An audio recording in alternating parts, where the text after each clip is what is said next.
Hi everyone, I'm Sean Stone, host of InnerViews on Ickonic. Recently I had a chance to catch up with Glenn Zarmanov, host of The Genius Zone, and he's the author of a very elaborate new book called the 9/11 Truth Report. And obviously, as you know, we've just celebrated the 9/11 21st anniversary here.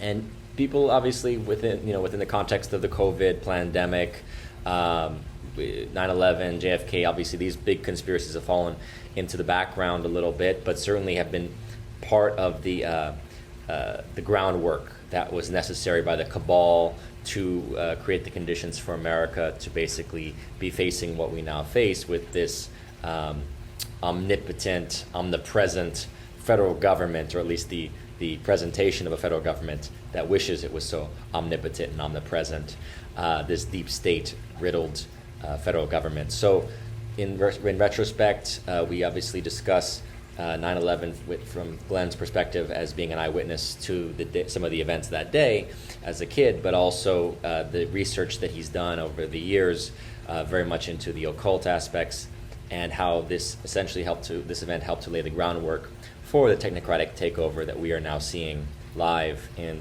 22. So I hope you enjoy this conversation.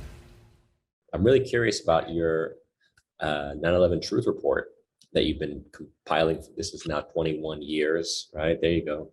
I would love to read that. But 21 years after the event, and I understand you actually were witness to as a kid.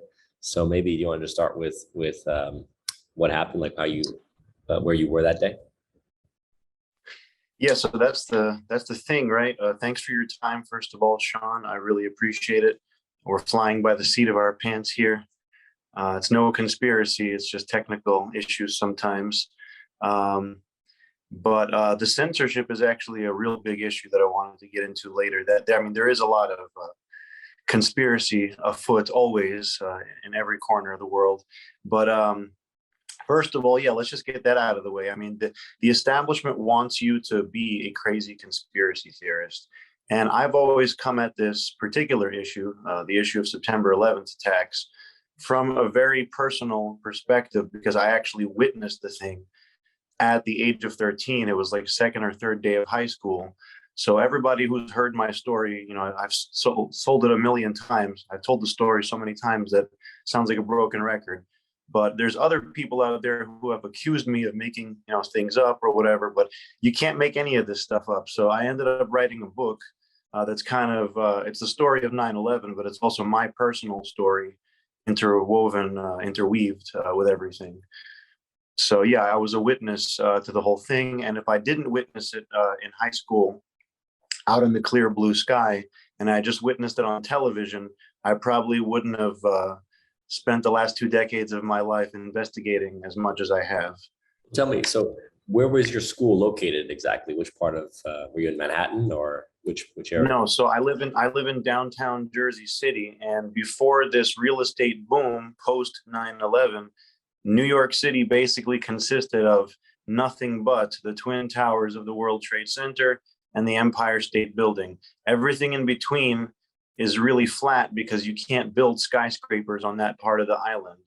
Everywhere where you see the skyscrapers, that's where they have solid bedrock. It's called Manhattan schist. And that's why they built the Twin Towers as tall as they did at that time, because they were going for the tallest buildings in the world at the time. But not every part of the island you can actually build those tall skyscrapers. So my school had a clear view over the Jersey City skyline, over the rooftops, onto the New York skyline that day, because there really wasn't much, like I said, between the Empire State and the Twin Towers. We had a clear shot of the Twin Towers. The long story short is it was the second period of my high school. It was French class. And as I'm seeing this second plane come in, the teacher opened up the window. He was a history buff, a JFK conspiracy buff, actually. My French teacher, Nicolas Andrian, he's a very talented guy. He was a JFK truther. So his instinct was, this is history happening. We better open up the windows. Some of the other teachers in the high schools, they shut the blinds and they said, hey, this will be on the news later. So he opened up the windows there. And as we're watching this second plane come in, all I could think of, and I don't know if it's a coincidence or synchronicity, certainly not a conspiracy, but at the time, I was in French class watching that second plane come in to hit the second tower. The only phrase that ran through my mind was, "This is a coup d'etat, a military coup d'etat." That phrase kept looping. And then all these other racing thoughts, these paranoid, anxious thoughts, like, this is World War III. I'm going to tell my grandkids about this. This is the war happening. I can't believe what I'm seeing. Is this really like all these thoughts?